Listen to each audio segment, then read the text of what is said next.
الحمد لله وكفى وسلام على عباده الذين اصطفى أما بعد أعوذ بالله من الشيطان الرجيم بسم الله الرحمن الرحيم يا أيها الذين آمنوا توبوا إلى الله توبة نصوحا سبحان ربك رب العزة عما يصفون وسلام على المرسلين والحمد لله رب العالمين اللهم صل على سيدنا محمد وعلى آل سيدنا محمد وبارک وسلم۔ انسان نسیان سے بنا ہے، نسیان کہتے ہیں بھول کو۔ اس کے خمیر میں اللہ نے اس مادے کو رکھ دیا، چنانچہ زندگی کے اس سفر میں یہ کئی مرتبہ غلط فیصلے کر لیتا ہے، غلط ڈیسیژن لے لیتا ہے۔ چنانچہ سنت سے ہٹ کر اور شریعت سے ہٹ کر جو عمل کیا جائے اس کو گناہ کہتے ہیں۔ اور اللہ رب العزت نے حکم فرمایا کہ اے ایمان والو، تم اپنے گناہوں سے سچی توبہ کر لو۔ یہ توبہ بھی اللہ رب العزت کی بڑی نعمت ہے۔ ہندوازم میں توبہ کا تصور نہیں ہے۔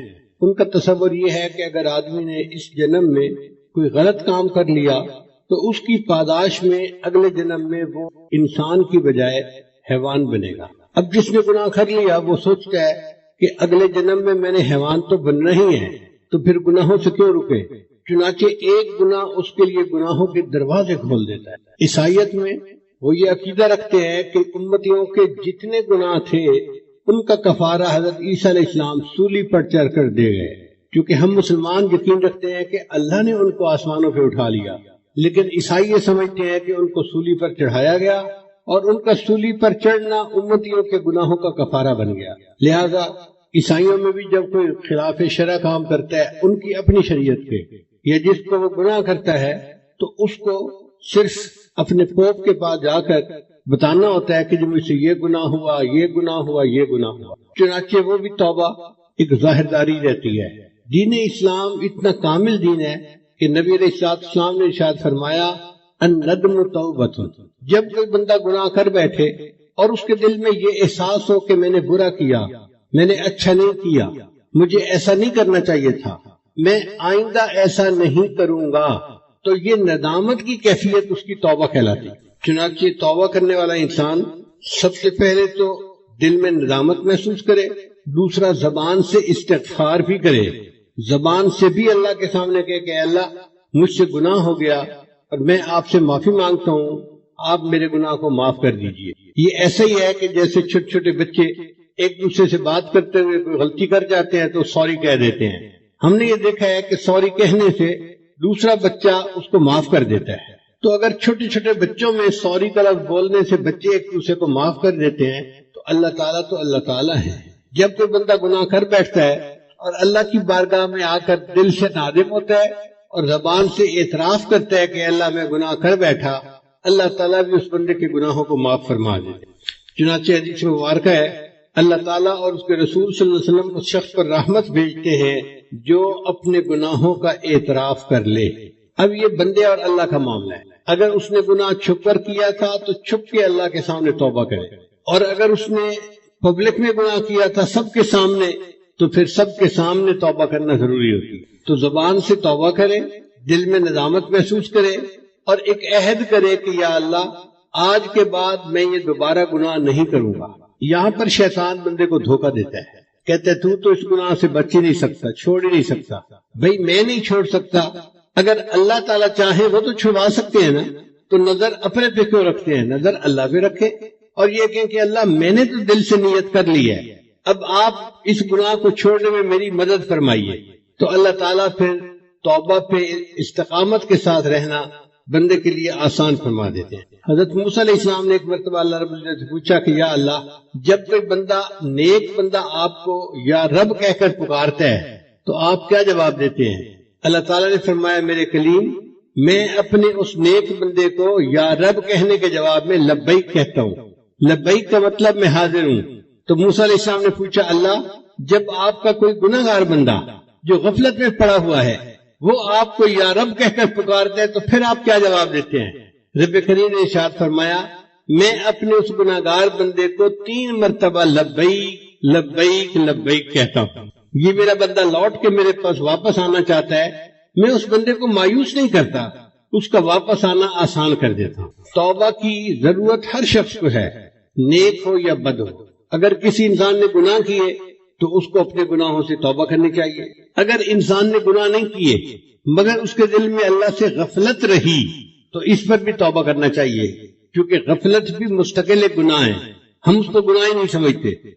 اور جو اولیاء اللہ ہوتے ہیں ان کی توجہ جب اللہ تعالیٰ کی طرف سے ہٹ کر مخلوق کی طرف زیادہ ہو جاتی ہے تو اس پر بھی وہ استغفار کرتے ہیں۔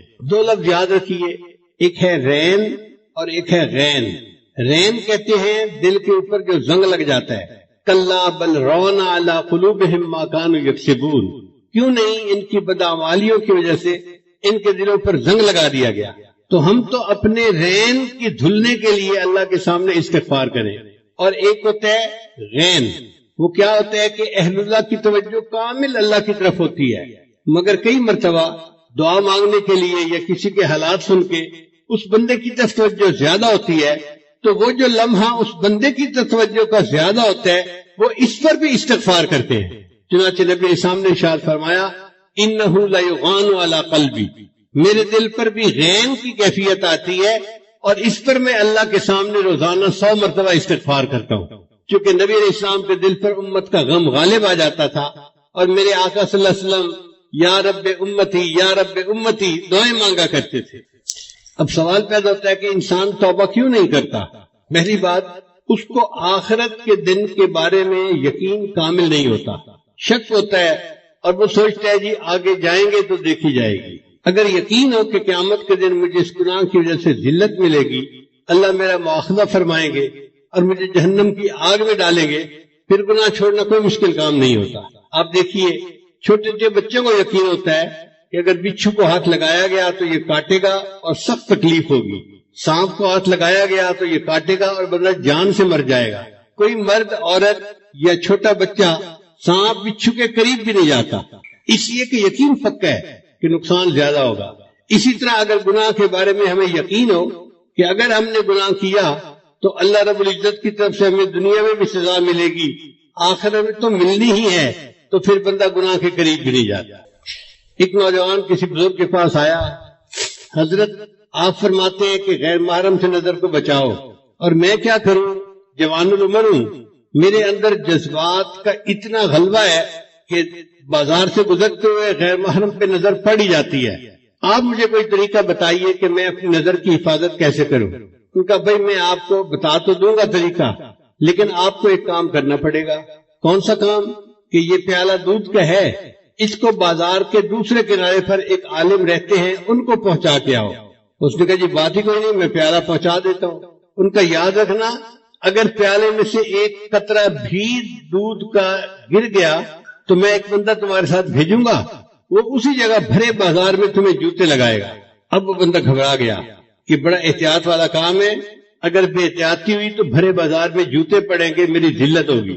چنانچہ اس نے پیالہ دودھ کا اپنے ہاتھ میں لیا اور بازار میں سے چلتا ہوا بالآخر دوسرے کنارے تک پہنچا اور ان بزرگوں کو پیالہ پہنچا دیا۔ واپس آ کے اس نے بڑے خوشی خوشی بتایا کہ حضرت میں نے الحمدللہ اس پانی کے دودھ کے پیالے کو فلاں بزرگ تک پہنچا دیا، ایک قطرہ بھی دودھ کا نہیں گرا۔ ان کا اچھا یہ بتاؤ کہ آج تم نے بد نظری کتنی کی؟ حضرت وہ جو آپ نے مشٹنڈا ساتھ بھیجا تھا نا کہ یہ جوتے مارے گا، اس کا خوف اتنا تھا کہ میرا دھیان ہی عورت کی طرف نہیں گیا، میں تو پورا راستہ یہ دیکھتا رہا کہ میرے دودھ کے پیالے میں سے ایک قطرہ بھی نیچے نہ گرے، مجھے دودھ کے چھلک جانے کا ڈر تھا، عورت کی طرف میری نظر نہیں اٹھی۔ ان بزرگوں نے فرمایا کہ یہی راز ہے کہ جن اہل اللہ کے دل میں یہ خوف ہوتا ہے کہ میرے دل سے ایمان کا پیالہ نہ کہیں چھلک جائے، ان کی نظر غیر محرم سے بچ جاتی ہے، وہ سمجھتے ہیں اگر نظر پڑ گئی تو کہیں ایمان میں خلل نہ آ جائے۔ اور یہ جو غیر محرم پہ نظر ہے نا، یہ بہت بڑا گناہ ہے۔ ایک مرتبہ میں نے اپنے حضرت مرشد عالم رحمۃ سے مسئلہ پوچھا، میں نے کہا حضرت میری عمر بھی چھوٹی ہے اور میرا علم بھی تھوڑا ہے، مجھے کچھ باتیں سمجھ میں نہیں آتی، اگر آپ اجازت دے تو میں آپ سے بات پوچھ لیا کروں۔ تو حضرت مسکرائے، فرمانے لگے ہاں پوچھو۔ میں نے کہا کہ حضرت میں ابن جوزی رحمۃ اللہ کی کتاب پڑھی ہے تلبیس ابلیس، یعنی ابلیس کی مکاریاں، اس میں انہوں نے لکھا ہے کہ ایک حافظ قرآن تھا اور اس نے کسی غیر کے چہرے کو محبت کی نظر سے دیکھا تھا، اس کی سزا یہ ملی کہ وہ قرآن مجید کو بھول گیا۔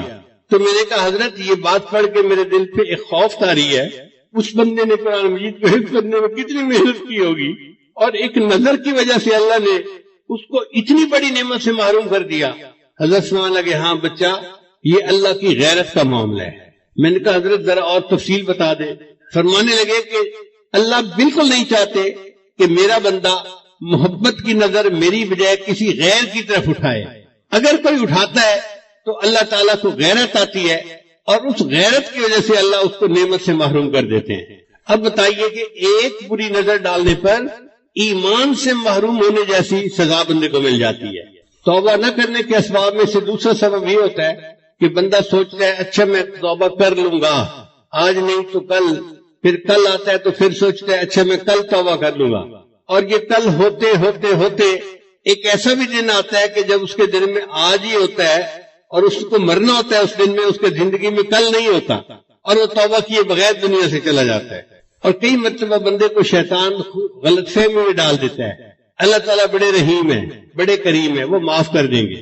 چنانچہ ہم نے کئی لوگوں سے یہ جواب سنا، ان کو کہا کہ بھئی توبہ کرنی چاہیے، تو نوجوان نے جواب دیا جی اللہ نے کسی کو تو معاف کرنا ہی ہے نا، بھئی ساری دنیا کو معاف کر دے، اگر ہمیں نہ کیا تو یہ شیطان کا دھوکہ ہوتا ہے۔ اب سوال پیدا ہوتا ہے کہ توبہ کب تک کی جا سکتی ہے؟ جب تک انسان کا سانس اکھڑ نہیں جاتا، نزع کے وقت جیسے اکھڑتا ہے اس سے پہلے پہلے توبہ قبول ہو جاتی ہے۔ جب سانس اکھڑ گیا اور وہ گلے کا گھنگرو بجنے لگ گیا، اب توبہ کا دروازہ بند ہو گیا۔ اور جب تک سورج مغرب سے طلوع نہیں ہوتا، یہ قرب قیامت کی نشانیوں میں سے ہے، جب تک سورج مغرب سے طلوع نہیں ہوتا اس وقت تک بندے کی توبہ قبول ہوتی ہے۔ اس کا مطلب یہ کہ ہمارے لیے ابھی اللہ کی رحمت کے دروازے کھلے ہیں، ہم اگر توبہ کرنا چاہیں تو اللہ تعالیٰ کی طرف سے قبولیت میں آسانی ہوگی، اور توبہ کرنے میں دیر نہیں کرنی چاہیے۔ ہم نہیں جانتے کہ اگلے لمحے کیا ہونے والا ہے، توفیق سے ملتی بھی ہے کہ نہیں ملتی۔ حدیث مبارکہ میں آتا ہے کہ بنی اسرائیل کا ایک آدمی تھا جو بڑا ہی بدماش قسم کا تھا، اس نے 99 بندوں کو قتل کر دیا۔ اب آپ سوچئے 99 انسانوں کو قتل کرنے والا کتنا ظالم انسان ہوگا، کتنا پتھر دل انسان ہوگا۔ پھر کچھ دن میں خیال آیا کہ کوئی میرے لیے بھی توبہ کی گنجائش ہے، تو ایک صوفی صاحب کے پاس آیا، بھائی میں 99 بندوں کو قتل کر چکا ہوں، کیا میرے لیے توبہ کا کوئی امکان ہے؟ اس کے پاس علم تو تھا نہیں، اس نے کہا توبہ توبہ، 99 بندوں کو قتل کر کے آیا، 100 چوہے کھا کے بلی حج کو چل لی، تیری توبہ تو قبول نہیں ہوگی۔ اس نے ایسے روکھا سا جواب دیا، اس بندے کو غصہ آیا، اس نے کہا اچھا پھر 99 قتل کیا ہے تو میں سینچری پوری کر لیتا ہوں۔ اس نے اس کو بھی قتل کر دیا۔ پھر اس کے ذہن میں خیال آیا کہ میں 100 بندوں کا قاتل ہوں، کیا میرے لیے کوئی توبہ کی صورت ہے؟ تو اس نے کسی عالم کے پاس حاضری دی اور اس سے پوچھا جی کہ کوئی توبہ کی گنجائش؟ ان کا بھئی گنجائش تو ہے، کیا کروں؟ ان کا دیکھو فلاں بستی ہے، اس کا نام ہے نصرہ، وہاں علماء رہتے ہیں، مشائخ رہتے ہیں، تم ان کے پاس جاؤ توبہ کی نیت سے اور اللہ کے حضور سچی توبہ کر لو، اللہ گناہ معاف کر دیں گے۔ یہ سن کے وہ بندہ گھر واپس نہیں گیا، وہیں سے اس بستی کی طرف چل پڑا۔ اللہ کی شان دیکھیے کہ راستے میں اس کی موت کا وقت آ گیا۔ اب جب موت آ گئی تو جہنم کے فرشتے آئے، یہ 100 بندوں کا قاتل ہے، اس کو جہنم لے کے جانا ہے، اور جنت کے فرشتے آئے، توبہ کی نیت سے جا رہا تھا، اس کو جنت میں لے کے جانا ہے۔ اب معاملہ اللہ تعالیٰ کی بارگاہ میں پیش ہوا کہ یا اللہ اس بندے کا فیصلہ کیا کریں؟ رب کریم نے فیصلہ فرمایا کہ فاصلے کی پیمائش کرو، جس بستی کی طرف یہ جانا چاہتا تھا توبہ کی نیت سے، اگر اس بستی کے قریب پہنچ گیا ہے تو توبہ قبول، اور اگر ابھی نہیں قریب پہنچا تو پھر اس کا مطلب ہے کہ ابھی توبہ نہیں ہوئی۔ تو فرشتوں نے پیمائش کی۔ محدثین نے لکھا ہے کہ دونوں بستیوں کے بالکل جو سینٹر کی لائن تھی نا، آدھا آدھا سفر، اس بندے کی ادھر وفات ہوئی تھی اور مرتے مرتے وہ اگلی بستی کے قریب لاش اس کی جا کر گری تھی۔ اتنا تھوڑا سا فرق تھا۔ اور بعض محدثین نے لکھا کہ موت تو اس کو نصف فاصلے پر ہی آئی تھی، لیکن اللہ جانتے تھے کہ یہ توبہ کی نیت سے چلا ہے، اللہ نے بستی کے قریب والی زمین کو حکم دیا کہ تو سکڑ جا۔ وہ زمین سکڑ گئی اور اس کی لاش بستی کے تھوڑا قریب ہو گئی، اس پر اللہ نے توبہ قبول کر لی، 100 بندوں کے قتل کے گناہ کو معاف فرما دیا۔ اب غور کیجئے کتنا بڑا گناہ ہے، لیکن سچی نیت تھی اور چل پڑا تھا تو اللہ نے 100 بندوں کے قتل کے گناہ کو بھی معاف فرما دیا۔ پھر جو اسباب گناہ ہو ان کو بھی چھوڑنا ضروری ہے. مثلا کچھ دوست ہیں جو بندے کو گناہ کی طرف کھینچتے ہیں، ان سے قطع تعلقی کرنا ضروری. ہم دوستوں کو تو چھوڑتے نہیں، پھر کہتے ہیں جی گناہ نہیں چھوٹتے. بھئی اگر دوست وہی رہیں گے تو آج نہیں تو کل پھر گناہوں میں مبتلا کر دیں گے. اس لیے اللہ کی رضا کے لیے ایسے دوستوں سے تعلق کو توڑ لینا یہ بھی ضروری ہوتا ہے. اس کی مثال یوں سمجھیے کہ گندی نالی کے اندر ایک ہیرا پڑا ہوا ہے، موتی پڑا ہوا ہے.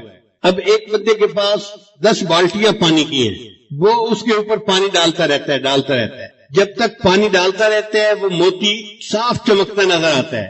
جیسے ہی پانی ڈالنا بند ہوا پھر گندا پانی اس کے اوپر آ گیا اور پھر وہ موتی جو ہے وہ ناپاک ہو گیا. اگر وہ موتی اسی نالی میں رہے گا نا تو وہ پاک صاف نہیں ہو سکتا. نالی سے نکال کر اس کے اوپر ایک گلاس پانی بھی اگر ڈال دیں گے تو وہ موتی پاک صاف بن جائے گا.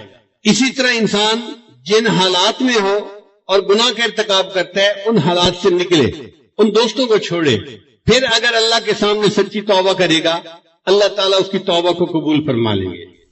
حدیث مبارکہ میں آتا ہے کہ ہمارے اوپر جتنے مصائب آتے ہیں ان کی بنیادی وجہ ہمارے گناہ ہوتے ہیں. اللہ گناہوں کی وجہ سے بندے پر مصیبتیں بھیجتے ہیں. اس میں کیا حکمت ہے؟ حکمت یہ ہے کہ اللہ تعالیٰ چاہتے ہیں یہ میرا گناہ چھوڑے اور میرا بندہ میرے تک واپس آ جائے، تو اللہ اس کو مصیبتوں اور پریشانیوں کی رسیوں میں باندھ کے اپنے گھر کی طرف واپس کھینچ رہے ہوتے ہیں. ابن عطا رحمۃ اللہ لکھتے ہیں پاک ہے وہ پروردگار جو بندے کو مصیبتوں اور پریشانیوں کی رسیوں میں کھینچ کھینچ کر اپنے گھر کی طرف کھینچ رہا ہوتا ہے.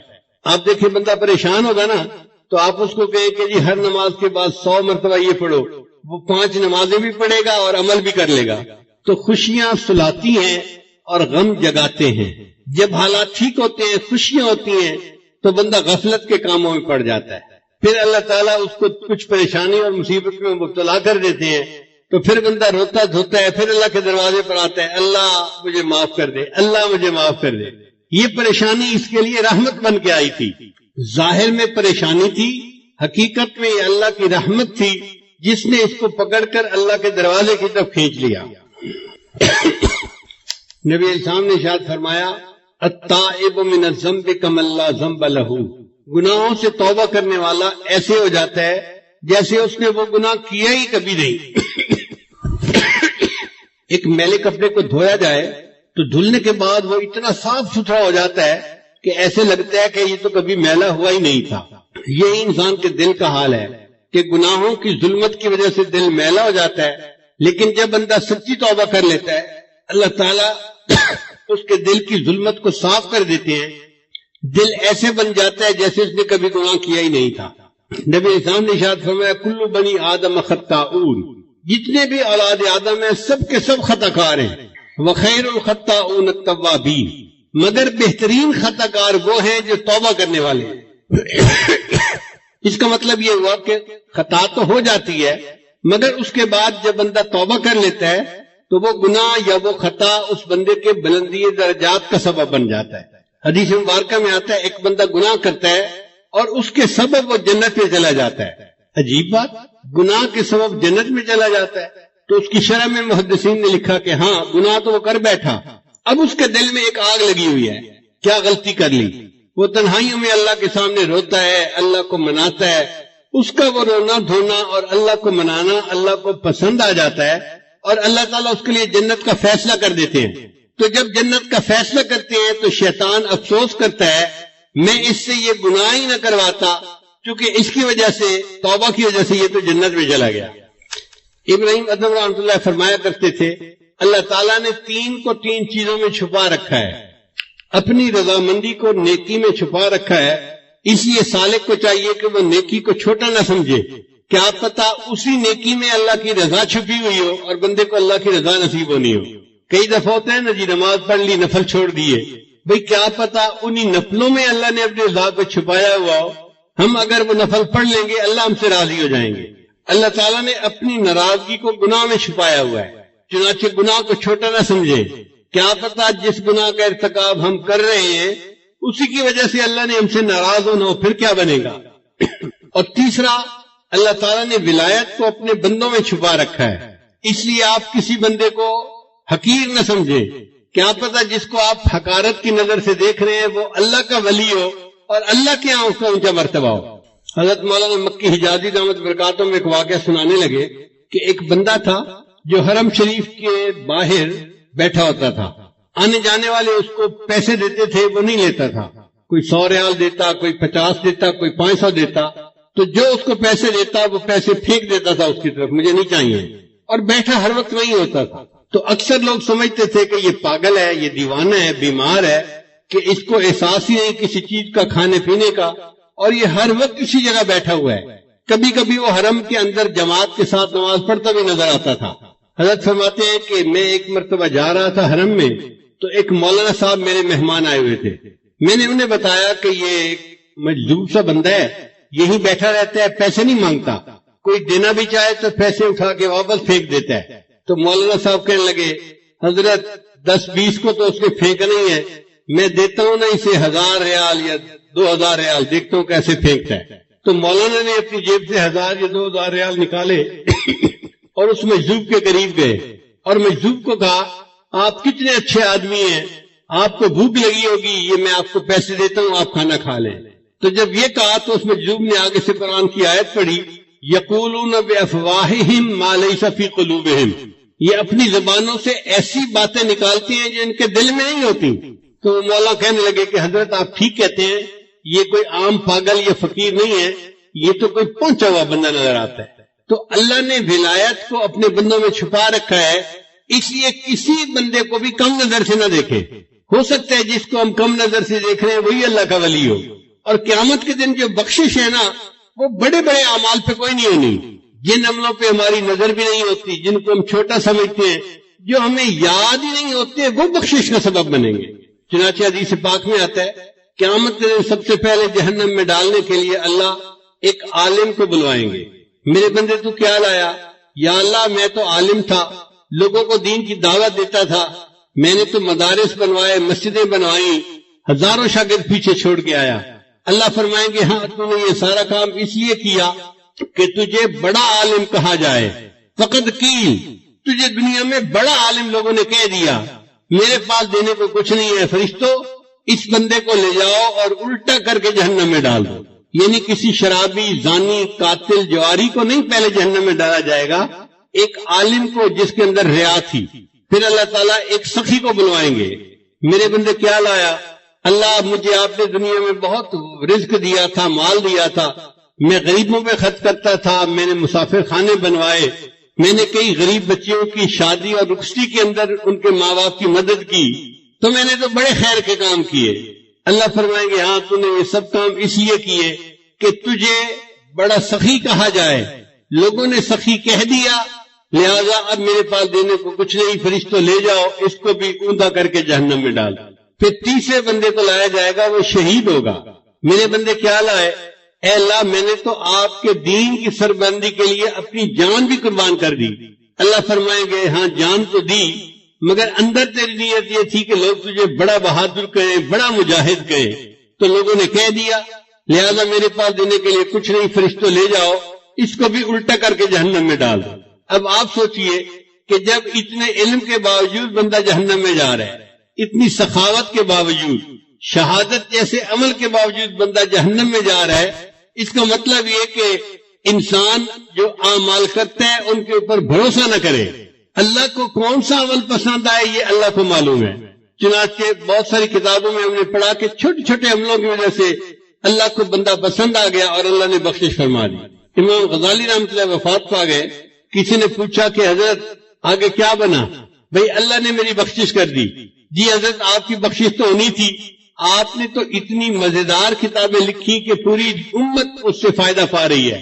علماء ان کتابوں کو پڑھ کر درس دیتے ہیں اور لوگوں کو نیکی کی طرف، اللہ کی طرف بلاتے ہیں۔ تو امام غزالی نے فرمایا وہ کتابوں کا تو مسئلہ پیش ہی نہیں ہوا، اس سے پہلے ہی اللہ نے بخشش کر دی۔ بھئی کس عمل پہ بخشش کی؟ فرمایا ایسا عمل جو مجھے یاد ہی نہیں تھا۔ کون سا عمل؟ فرمان لگے کہ میں بیٹھا کتاب لکھ رہا تھا، تو اس زمانے میں قلم دوات ہوتی تھی، سیاہی کے لیے قلم دوات میں ڈالتے تھے اور سیاہی لگا کر پھر لکھتے تھے۔ تو میں نے جب قلم دوات میں ڈالی اور باہر نکالی تو ایک مکھی جو تھی وہ اس کی ٹپ کے اوپر، نوک کے اوپر آ کر بیٹھ گئی۔ تو میں نے سوچا کہ یہ پیاسی مکھی ہوگی، یہ پیاس بجھانا چاہتی ہے، تو میں نے قلم کو 1 سیکنڈ کے لیے روک لیا، وہ مکھی اڑ گئی۔ میں نے لکھنا شروع کر دیا، میرا یہ عمل مجھے یاد ہی نہیں تھا، اللہ کو پسند آ گیا۔ میرے بندے، تو نے ایک مکھی کی پیاس کا خیال رکھا اور اپنے قلم کو تھوڑی دیر کے لیے روک لیا، میں اس پر تیرے سب گناہوں کو معاف کر دیتا ہوں۔ مجھے بہت چھوٹی عمر میں میرے والد صاحب نے ایک واقعہ سنایا، فرمان لگے کہ ہمارے علاقے میں ایک شیخ تھے جو ذمہ دار بھی تھے اور شیخ طریقت بھی تھے، بہت لوگ ان سے بیعت تھے۔ دیہاتوں میں ایک ایسا بھی موسم آتا ہے کہ جب چارے کی قلت ہو جاتی ہے تو جو غریب لوگ ہوتے ہیں نا، ان کے جانور بھوکے رہ جاتے ہیں، تو بعض لوگ جانوروں کو کچھ کھلاتے پلاتے نہیں، جانور بیمار کمزور ہو جاتے ہیں، اور کچھ لوگ دوسروں کا چارہ بغیر اجازت کاٹ لیتے ہیں، یعنی چارے کو چوری کر لیتے ہیں۔ فرماتے ہیں کہ وہ بزرگ جو تھے انہوں نے محسوس کیا کہ میں نے چارہ لگایا ہوا تو زیادہ سارا ہے، مگر یہ روزانہ کم ہوتا جا رہا ہے۔ اس کا مطلب یہ کہ رات میں کوئی بندہ آتا ہے، چارہ کاٹ کے لے جاتا ہے، یہ جانور چرا کے چلا جاتا ہے میرے کھیت میں۔ تو انہوں نے سوچا کہ میں رات کو پہرا دوں گا اور دیکھوں گا کون میری اجازت کے بغیر یہ کام کرتا ہے۔ ایک جگہ چھپ کر بیٹھ گئے۔ جب رات گہری ہو گئی تو انہوں نے دیکھا کہ چند بکری ہیں، وہ آئیں اور کھیت میں چرنے لگ گئی۔ ان کے پیچھے ان کا چرانے والا بھی تھا، مگر اندھیرے کی وجہ سے وہ پہچانا نہیں جا رہا تھا کہ یہ کون ہے، نظر بھی نہیں آ رہی تھی اس کی شکل۔ تو ان بزرگوں نے اس سے پوچھا کون ہو؟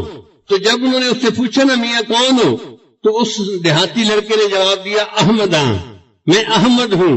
تو جب اس نے کہا نا میں احمد ہوں، تو ان اللہ والوں کے دل میں خیال آیا اس کا نام احمد ہے اور احمد تو میرے آقا صلی اللہ علیہ وسلم کا نام ہے۔ تو انہوں نے آگے سے جواب دیا احمد ہے تفیا چرا، اگر تم احمد ہو تو اپنے جانوروں کو چڑھاتے رہو، میں تمہیں منع نہیں کرتا۔ وہ بزرگ فرماتے ہیں اللہ کو میرا یہ عمل پسند آ گیا کہ تم نے میرے محبوب کے نام کا اتنا اکرام کیا کہ تم نے کہا احمد ہو تو چڑھاتے رہو، میں نے تمہارے اس بات پر سب گناہوں کو معاف فرما دیا۔ تو قیامت کے دن اللہ کو کون سے عمل پسند آئیں گے کوئی نہیں جانتا۔ اس لیے جن کو ہم سمجھتے ہیں نا جی کہ بڑے کام کیے، گھنٹوں مراقبے کیے، میں نے یہ سبق سیکھا، یہ سیکھا، یہ سیکھا، اتنے لوگوں کو توبہ کروائی، پتہ نہیں یہ اعمال اللہ کے یہاں قبول ہوں گے یا نہیں ہوں گے۔ وہ عمل جس میں اخلاص تھا، کتنا ہی چھوٹا کیوں نہ ہوگا، اللہ کو وہ عمل پسند آ جائے گا۔ چنانچہ بعض لوگوں نے اپنے گناہوں سے توبہ کی اور اتنی عاجزی کے ساتھ، اتنی ندامت کے ساتھ توبہ کی کہ اللہ کو پیار آ گیا۔ مامون رشید ایک مسلمان بادشاہ تھا، اس کی بڑی آرام کی، شان و شوکت کی ٹھاٹھ کی زندگی تھی۔ موت کے قریب اس کی طبیعت ذرا خراب ہو گئی تو اس نے اپنے ورکر کو کہا کہ یہاں زمین پر ایک دری بچھا دیجیے۔ تو بادشاہ کے حکم پر انہوں نے دری بچھا دی۔ جب دری بچھا دی تو مامون رشید چارپائی سے اٹھ کر نیچے دری کے اوپر لیٹ گیا اور لوٹنے لگا جیسے بچہ ماں باپ کے سامنے لوٹتا ہے، اور یہ کہنے لگا اے دائمی ملک کے بادشاہ، فانی ملک کے بادشاہ پر رحم فرما۔ اے دائمی ملک کے بادشاہ یعنی اللہ تعالی، میں فانی ملک کا بادشاہ ہوں تو میرے اوپر رحم فرما۔ اللہ کو اس کا یہ فکرہ اور یہ عاجزی پسند آ گئی اور اللہ نے اس کی بخشش کر دی۔ چنانچہ وفات کے بعد کسی نے خواب میں دیکھا، اس نے پوچھا بادشاہ سلامت آگے کیا ہوئی؟ کہنے لگے کہ میری اس عاجزی کے اظہار پر اللہ کو ترس آ گیا اور اللہ نے میرے سب گناہوں کو معاف فرما دیا۔ عمر بن عبدالعزیز رحمۃ اللہ علیہ ایک بڑے نیک حکمران تھے، بہت متقی انسان تھے۔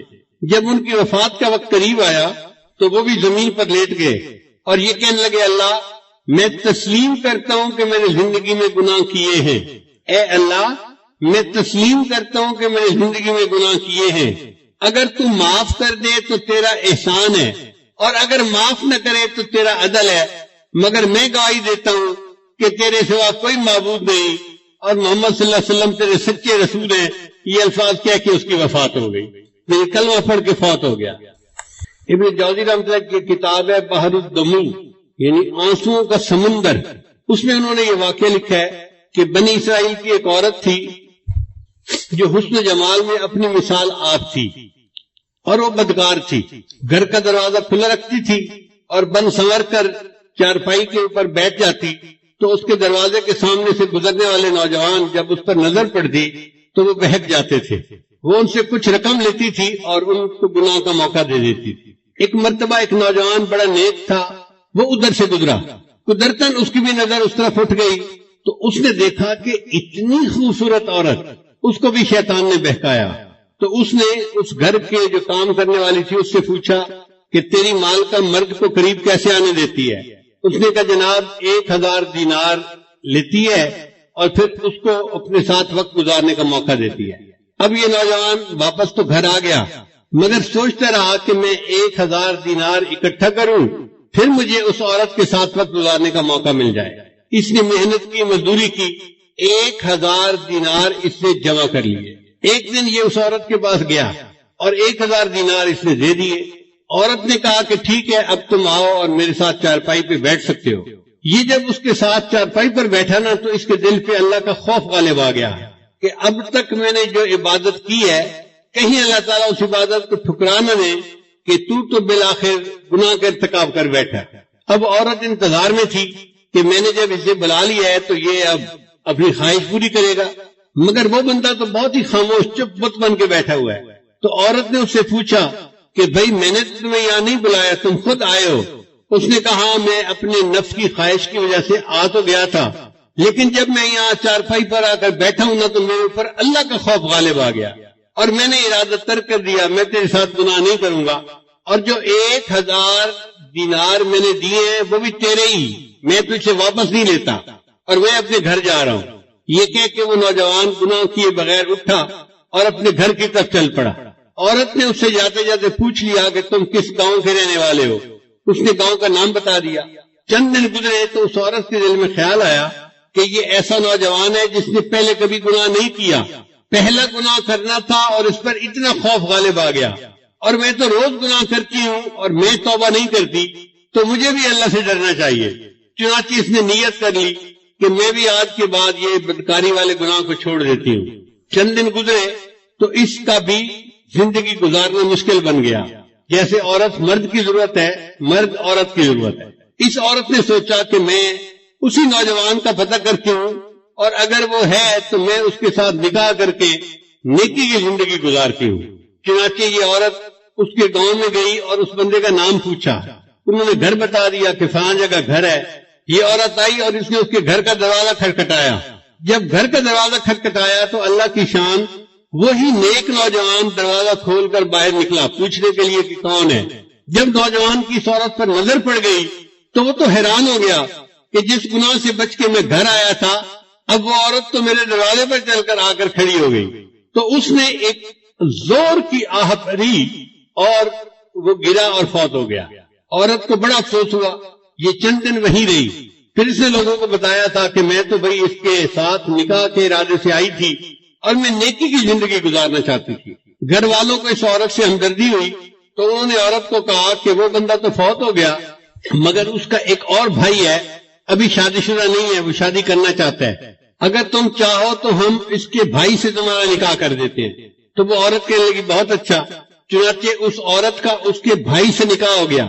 کتابوں میں لکھا ہے اللہ نے اس عورت کی توبہ کو ایسے قبول کیا کہ اس کو اللہ نے 7 بیٹے دیے اور سب بیٹے اپنے اپنے وقت کے اولیاء بنے۔ بد کردار عورت تھی، سچی توبہ کر کے 7 اولیاء کی ماں بنی، قیامت کے دن اللہ کے سامنے سرخرو ہوگی۔ بنی اسرائیل کا ایک نوجوان تھا جو بہت گناہ کی زندگی گزار رہا تھا۔ حضرت موسیٰ علیہ السلام کے پاس آیا، حضرت میں اتنا گناہگار اتنا گناہگار اتنا گناہگار، اب میرے لیے کیا صورت ہو سکتی ہے؟ تو موسیٰ علیہ السلام نے فرمایا بھائی توبہ کر لو، اللہ تعالیٰ معاف کر دیں گے، اور اگر توبہ نہیں کرو گے تو گناہ معاف نہیں ہوں گے، جہنم جاؤ گے۔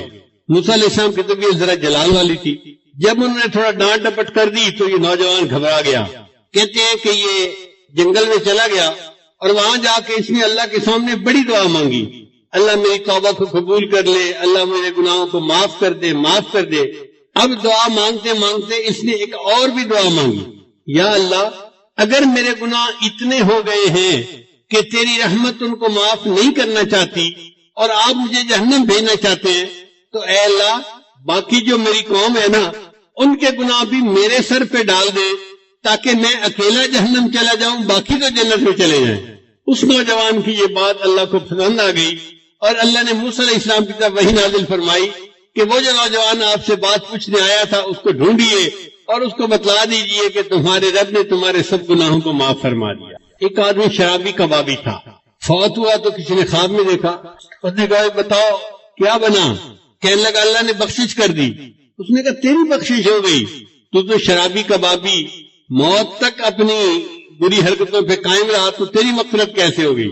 کہنے لگا میں برا تو تھا، لیکن جب میری موت کا وقت قریب آیا، یعنی وہ جو نزع کی کیفیت ہوتی ہے تو بندے کو پتہ چل جاتا ہے کہ اب میرا جانے کا وقت قریب آ گیا، تو کہتا ہے کہ اس وقت میں زمین پہ لیٹ گیا اور میں نے اللہ سے یہ دعا کی، اے دنیا اور آخرت کے مالک اس شخص پر رحم فرما جس کے پاس نہ دنیا ہے نہ آخرت ہے۔ اے دنیا اور آخرت کے مالک اس شخص پر رحم فرما جس کے پاس نہ دنیا ہے نہ آخرت ہے۔ میرا یہ عاجزی کے الفاظ کہنا اللہ کو اتنا پسند آیا، اللہ نے سب گناہوں کو معاف کر دیا۔ چنانچہ ایک خاتون نبی علیہ السلام کے پاس آئی، اے اللہ کے نبی صلی اللہ علیہ وسلم مجھ سے بڑا گناہ سرزد ہو گیا۔ نبی علیہ السلام نے چہرہ انور دوسری طرف کر لیا، وہ ادھر سے آ کر اس نے پھر یہی بات کی۔ نبی علیہ السلام نے چہرہ انور پھر اور طرف کر لیا، اس نے پھر آ کر یہی بات کہی۔ پھر نبی علیہ السلام چہرہ انور چوتھی طرف کر لیا، اس نے پھر آ کر یہی بات کا اقرار کیا کہ مجھ سے بڑا گناہ سرزد ہو گیا ہے۔ اصل میں نبی علیہ السلام اس سے 4 مرتبہ کہلوانا چاہتے تھے، اگر ایک دفعہ کہتی تو کام معاف ہو جاتا۔ اب چونکہ اس نے 4 مرتبہ گواہی دے دی تھی تو نبی علیہ السلام نے فرمایا کہ تجھے کوئی شک ہو گیا ہوگا، وہم ہو گیا ہوگا۔ اس نے کہا اللہ کے نبی صلی اللہ علیہ وسلم وہم والی کوئی بات نہیں، میں نے بڑا گناہ کیا اور اس وقت بچہ میرے پیٹ میں پل رہا ہے، میں بچے کی ماں بننے والی ہوں، کوئی شک والی بات نہیں ہے۔ تو نبی علیہ السلام نے فرمایا اچھا جب تک بچے کی ولادت نہیں ہو جاتی تم جاؤ، جب ولادت ہو جائے پھر میرے پاس آنا۔ یہ عورت اپنے گھر واپس چلی گئی۔ آپ غور کریں، اس عورت کے سر پہ پولیس مسلط نہیں تھی، یہ کہیں جیل کے کمرے میں بند نہیں تھی، یہ اپنے گھر میں تھی۔ اگر یہ چاہتی وہاں سے کہیں چلی جاؤں دور تو یہ اپنے ہسبینڈ کے ساتھ کسی اور بستی میں جا کے رہ جاتی، مگر یہ بھاگی نہیں اور اپنی بات سے پیچھے بھی نہیں ہٹی۔ جب بچے کی ولادت ہو گئی تو اپنے بچے کو لے کے پھر نبی علیہ السلام کی خدمت میں آئی، اے اللہ کے حبیب صلی اللہ علیہ وسلم میرا بچہ پیدا ہو گیا، بیٹا پیدا ہوا ہے، اور میں آئی ہوں کہ آپ مجھے پاک کر دیجئے، میں قیامت کے دن اللہ کے سامنے ناپاک حالت میں نہیں جانا چاہتا۔ تو نبی علیہ السلام نے فرمایا تمہارے قریب میں کوئی عورت ہے جو اس بچے کو دودھ پلائے؟ تو پتہ چلا کہ کوئی اور عورت ایسی نہیں تھی بچے والی جو اس کو بھی دودھ پلاتی۔ اس زمانے میں ڈبوں کے دودھ تو ہوتے نہیں تھے، مائیں دودھ پلاتی تھی، تو کوئی اور عورت قریب نہیں تھی۔ تو نبی علیہ السلام نے فرمایا اچھا تم جاؤ اور بچے کو اتنی دیر دودھ پلاؤ کہ یہ دودھ کی بجائے کھانے کی چیزیں کھانے لگ جائے، سالڈ لینا شروع کر دے۔ وہ عورت گھر واپس آ گئی اپنے بچے کو لے کے۔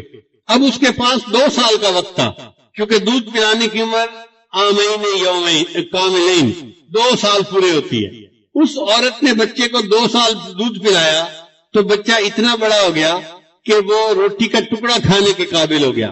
چنانچہ وہ اپنے بچے کو اس حال میں لائی کہ بچے کے ہاتھ میں روٹی کا ٹکڑا تھا اور بچہ روٹی کا ٹکڑا کھا رہا تھا۔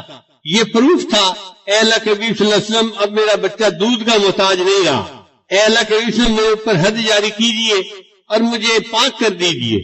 اس کا مطلب یہ کہ اس عورت کے دل میں ایک آگ لگی ہوئی تھی ندامت کی، شرمندگی کی، کہ میں گناہ تو کر بیٹھی ہوں لیکن میں اس گناہ کی حالت میں اپنے رب کے سامنے نہیں جانا چاہتی۔ میں چاہتی ہوں کہ میرا اللہ میرے گناہ کو دنیا میں معاف کر دے اور میں آخرت کی ذلت سے بچ جاؤں۔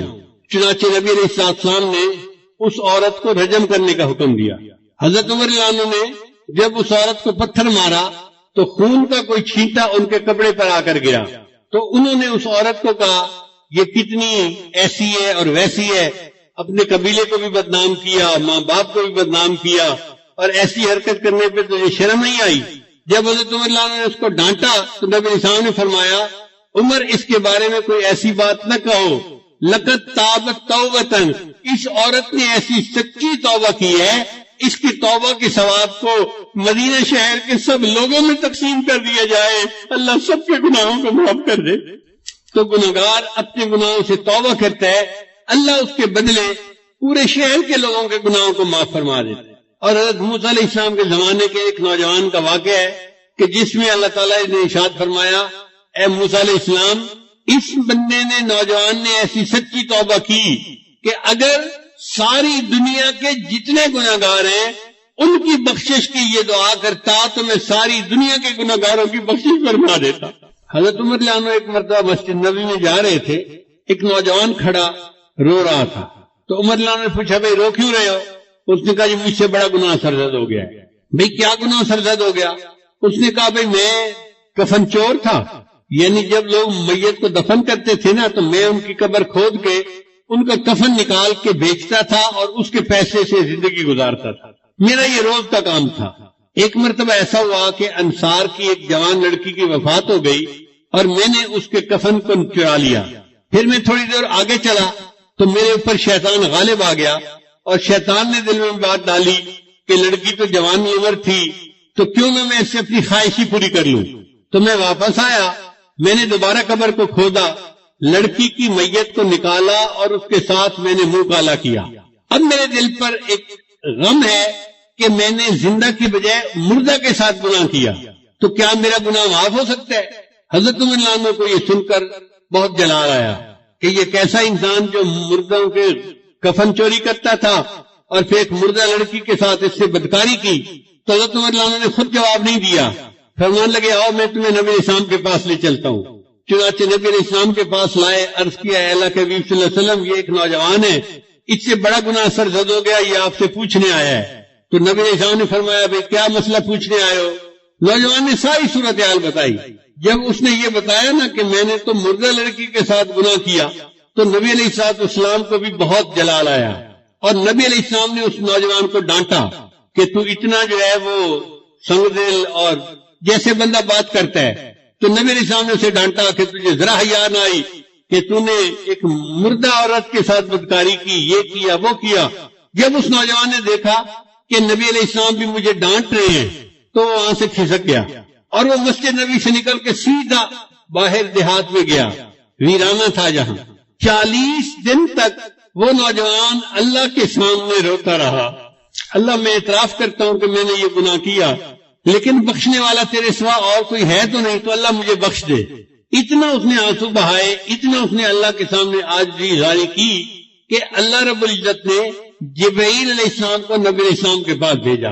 جبرائیل السلام نے آ کے پوچھا اے اللہ کے حبیب صلی اللہ علیہ وسلم، اللہ نے مجھے آپ کی طرف بھیجا ہے اور اللہ نے کہا ہے کہ مجھے یہ بتاؤ کہ بندوں کو آپ نے پیدا کیا ہے یا میں نے پیدا کیا ہے؟ تو نبی علیہ السلام نے جواب دیا کہ مجھے بھی اللہ نے پیدا کیا ہے اور ساری مخلوق کو اللہ نے پیدا کیا ہے۔ پھر پوچھا اچھا یہ بتائیے کہ بندوں کو رزق کون دیتا ہے، آپ دیتے ہیں یا میں دیتا ہوں؟ نبی علیہ السلام نے جواب دیا ساری مخلوق کو اللہ رزق دیتا ہے، مجھے بھی اللہ ہی رزق دیتا ہے۔ اے اللہ کے رسول، اللہ نے تیسری بات یہ پوچھی ہے کہ بندوں کی معافی کو میں نے قبول کرنا ہے یا آپ نے قبول کرنا ہے؟ تو نبی علیہ السلام نے جواب دیا ہر بندے کی معافی کو اللہ نے قبول فرمانا ہے اور میرے بھی غلطیوں کو اللہ نے معاف فرمانا۔ جب نبی علیہ السلام نے 3 باتوں کا جواب دیا تو جبرائیل السلام نے کہا مجھے اللہ تعالیٰ نے بھیجا ہے آپ کو یہ بتانے کے لیے کہ وہ جو نوجوان آپ کے سامنے آیا تھا اور اس نے گناہوں کی معافی کی بات کی تھی اور آپ نے ذرا تو شروع سے جواب دے دیا، وہ بچہ یہاں سے سیدھا ویرانے میں چلا گیا، 40 دن ہو گئے ہیں، وہ دن رات روتا ہے، مجھ سے معافی مانگتا ہے اور میں پروردگار نے اس کے گناہ کو معاف کر دیا ہے۔ لہذا اس نوجوان کو آپ بلائیے اور بتا دیجئے کہ اللہ نے تمہارے گناہ کو معاف کر دیا۔ حضرت شیخ الحدیث رحمۃ اللہ نے یہ واقعہ لکھا ہے، وہ فرماتے ہیں کہ نبی علیہ السلام نے پھر ایک صحابی کو بھیجا اور اس نوجوان کو بلوایا اور اس کو خوشخبری دی کہ اللہ رب العزت نے تمہارے گناہ کو معاف کر دیا، اللہ تعالی ہمارے بھی سب گناہوں کو معاف فرما دے اور ہماری توبہ کو قبول فرما لے۔